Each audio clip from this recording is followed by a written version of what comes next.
All right, welcome to my show. I'm still your own boy, MC Bernardino. I feel so good. Ask me why.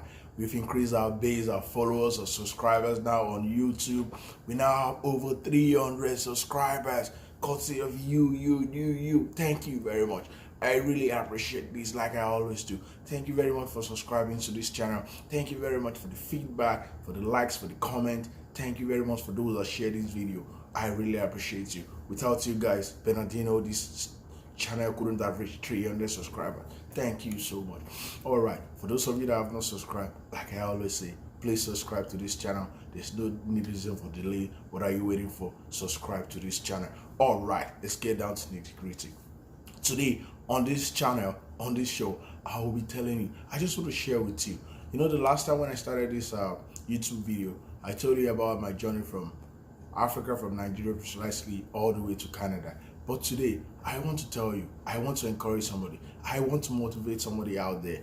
I want to tell you about how I became a permanent resident in Canada. I want to share my story with you guys. It might actually motivate somebody out there. And that's what I'll be telling you about. How I became a permanent resident in Canada. It worked out for me. It can actually work out for you too. So stay tuned. Don't forget I'll think about this segment where I always drop it deep. You think about it and you work on it till I come back to you. Hold on to this. Shall we begin?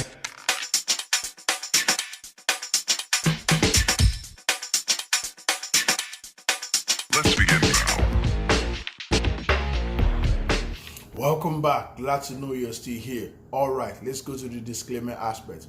Yes, I always tell you, everything I say on this channel, they are based on my own view, they are based on my own opinion, and based subject to my own research. Nobody's paying me to do this. I'm not asking anybody for money. I got a feedback from somebody, from one of my viewers in Qatar. No, not Qatar, Malaysia precisely. He said one of the reasons why I love this show is because I don't ask for money. Yes, freely I get this information based on my own experience. I'm dishing out this to you. So I'm not asking you for any money. I'm just giving you this information. Like I always say, don't base and don't just rely everything about your immigration on this channel alone.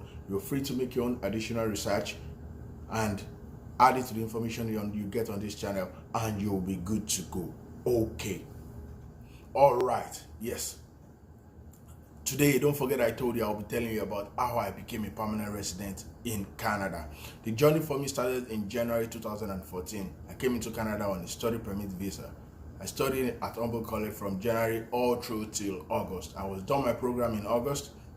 And for those of you that are not familiar with the Canada education system, as an international student, after studying for a 1-year program, you're entitled to a 1-year postgraduate work permit.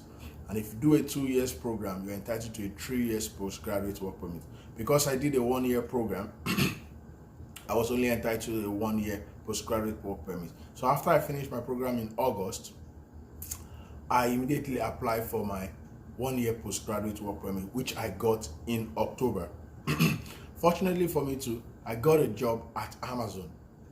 Still in October, I got a job at Amazon. But the position I got wasn't a knock position, meaning that I couldn't use that position to apply for a permanent resident.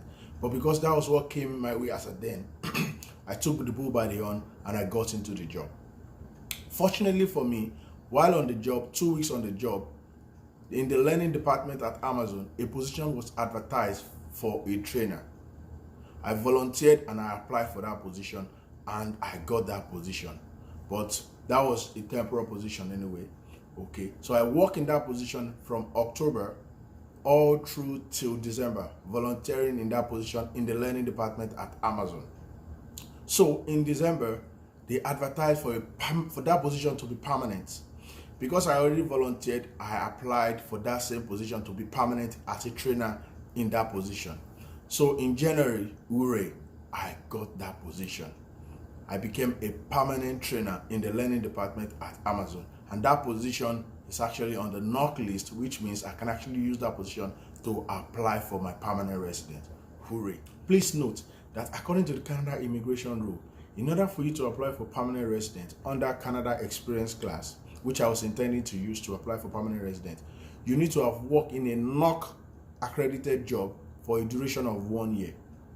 And earlier, I told you that I got the Amazon job in 2014 October, but the position wasn't on the knock list. The position I then got a NOC accredited position in January 2015, meaning that I already wasted 3 months out of my 1 year postgraduate work permit. But I still took the job in January 2015 and I started the role. Okay, sometimes in March 2015, I had to travel back home for my wedding. I came back, I continued working up till September 2015. By then, my 1 year postgraduate that was granted in 2014 expired, meaning that I have to leave the job. But what I did in the first week of September was that I applied for extension of my postgraduate work permit. Initially in the past, they don't renew it because you are just entitled to 1 year, like I told you earlier. But just because I wanted to buy more time, I applied for the extension of that work permit. I applied for that in the first week of September, and I know it usually takes like 2 to 3 months before they respond back because it was a paper application I did. Why I did that was because I used that to buy more time, because I already lost time before, right? And I need to complete that role for 1 year as a trainer. And I got it in January 2015, and September is just 9 months. I need additional time to make it 1 year. That was why I used that trick to apply for extension of my postgraduate work permit, which I know it's a 50-50, they might not grant it. So I was still in that role as a trainer. I didn't quit the job. I was still working at Amazon. That period is always called a bridging period. When you applied and they haven't gotten back to you, you're still allowed to work since they have not said no. So I continued working, and I worked all through 2015. So going into 2016 timeline, in January 2016, CIC, which is Canada Immigration, they got back to me rejecting my application to extend my work permit.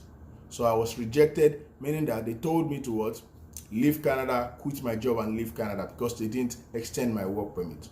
Well, I was so devastated, but what I did was I told my manager at Amazon the situation of things, and I quit Amazon.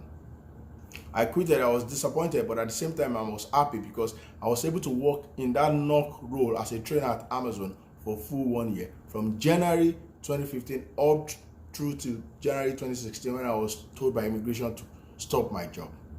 So I left Amazon devastated, but I was still happy. What I immediately did was I went back to Humboldt College and I applied for study permit again, just to renew my status, because I didn't want to be in Canada without status.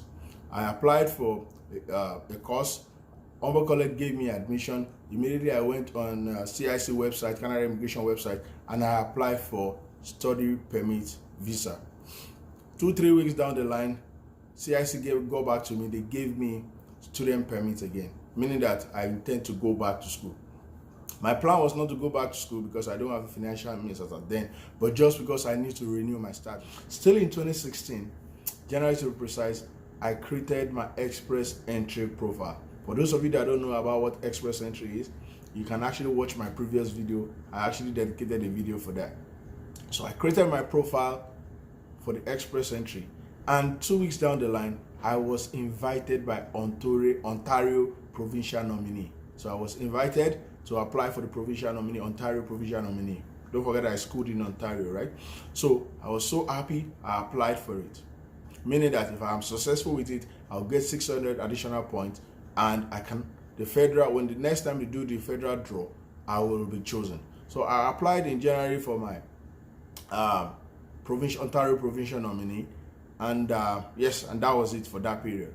So I was waiting for their feedback. Sometimes in May, still in 2016, don't forget I still have my study permit, right? And my wife is back home. I need to bring her to Canada. So I took the next step by going back to school. I never wanted to do that in the first place, but just because I need to apply for open work permit for my wife, I went back to school, and I applied for my wife open work permit in order for her to come and join me in Canada while I'm schooling. She can actually be working. There's a program like that. So I applied for her in May 2016. I was waiting for that feedback. Don't forget, in January 2016, I applied for the Ontario Provincial nominee. I haven't still gotten feedback. I was still waiting for feedback. 2016 was kind of a turbulent period for me. I was going to school, working, like, not really full-time job, a part-time job, just to keep the ends and just to make sure everything okay. I want to believe somebody out there is actually getting motivated by my story so far. Yes, if you have not subscribed to this channel, please hit the subscription button down below. If you have any concern, if you're not clear on anything, you need further clarification, drop a comment in the comment section down below. I will hit you back as soon as possible. Likewise, you can hit me on my Facebook page, my Instagram page, my Twitter page. Reach me anytime. I will get back to you as soon as possible. Please share this video, like this video as the case may be, and share this video and comment in the comment section down below. Now, let's go into the 2017. In 2017 January, I did my third IELTS 1, 2, 3. Yes, IELTS, the English language test, might sound easy, but when you're looking for a particular score, you're married and age is not on your side, you're not in your 20s, then you know you have to get a particular score, right? So I did it for the third time in January and I got the desired score. That was the final time I did it. I got my desired score and I was so happy. So 2 weeks, the next draw that was done, ITA was given to me, invitation to apply for permanent resident, and I was so happy. So I had all my documents in place and I submitted my application in February. Still in the month of February 2017, don't forget I told you I applied for open work permit for my wife in 2016, May. So in February 2017, CIC got back to my wife to go for a medical. She went for a medical and 2 weeks or 3 weeks down the line, a visa was granted. And March 2017, she came into Canada to join me. Yes, I felt so good. That was why I told you that 2017 was actually my best year in Canada. So she came in March 2017. My application for permanent resident that I applied for in February 2017 was still with CIC. I was waiting for their feedback. It usually takes like 3-4 months. So May, to be precise, 2017, CIC got back to me with my permanent resident for me to land. I traveled to Niagara and I landed. I became a permanent resident. And that is just a short story of how I transcended from Nigeria to Canada on the study permit all through till May 2017 when I became a permanent resident. All right. So what is the moral lesson of this story? The story so far is actually just to motivate somebody out there. If you're there, you feel depressed, either you're in Canada or you're in any part of the world and your dream is to come into Canada and you don't know how to go about it.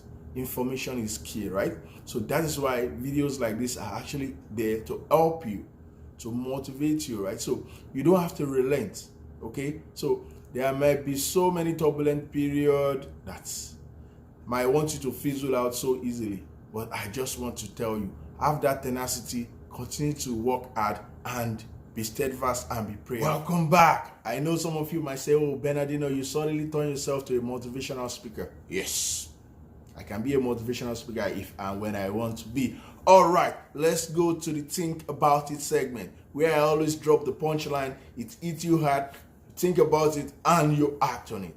Today, I'll be sharing with you a quote from Les Brown. He said, when it comes to success, it will come when it comes. Delay does not mean denial. All right, that is it. Success will come when it will come. Delay doesn't mean denial. What am I trying to say? What I'm trying to say in essence is this. When I applied for my application, it took me a long time. I went through a turbulent time, but I was steadfast. I was consistent. Delay wasn't denial for me. Success came at the right time. So you might be thinking you've been working hard so far, success is not coming your way. Maybe that's not the right time.